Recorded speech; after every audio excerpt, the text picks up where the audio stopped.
ఇంకా విచిత్రమైన మాట నిన్న నేను ఎకానమీ క్లాస్లో పోతున్నా, నేను చాలా పద్ధతిగా ఉంటున్నా, 18 గంటలు పని చేస్తున్నా, నన్ను కోసుక తింటరా అయింది. కోసుక తింటేందుకు ఏమైనా కోతాబరి మామిడికాయ అయింది, నాకు అర్థం కాదు. నన్ను కోసుక తింటారా అర్థం కాని విషయం. విచిత్రం ఏంటంటే 43 సార్లు వేయిండు. ఒక ముఖ్యమంత్రి అంటాడు తుత్తనే పోతాడా? గడ్డపారలేక పోడు కదా. ఆయన ఎంబడ 100 మాగదులు, సిబ్బంది, మన్ను మశానం, ఆయన ఇంకా బ్రోకర్లు, వాళ్ళు వీళ్ళు మస్తు మంది పోతారు. 17 నెలల్లో 43 సార్లు నువ్వు ఢిల్లీకి ఎక్కే విమానం దిగే విమానం తెచ్చిందైతే ఏం లేదు. పెట్టిన ఖర్చు ఎంత? శ్వేతపత్రం విడుదల చేయి.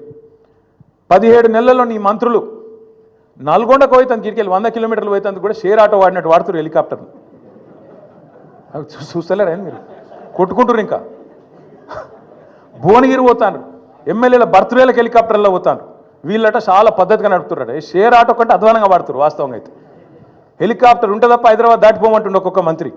ఈ ఎకానమీ క్లాస్ అంటాడు ముఖ్యమంత్రి. నువ్వు ఎక్కే విమానం దిగే విమానం మేము చూస్తలేమా?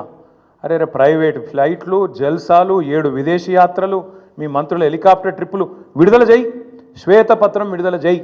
అందుకే అంటున్నాం అక్కసు వెళ్ళగక్కిన ముఖ్యమంత్రి గారు ప్రభుత్వ ఉద్యోగుల మీద. వాస్తవం ఏంది? ఉద్యోగుల వల్ల దివాలా తీసిందని చెప్పి అలా నువ్వు దిక్కుమాల ప్రచారం చేస్తున్నావు.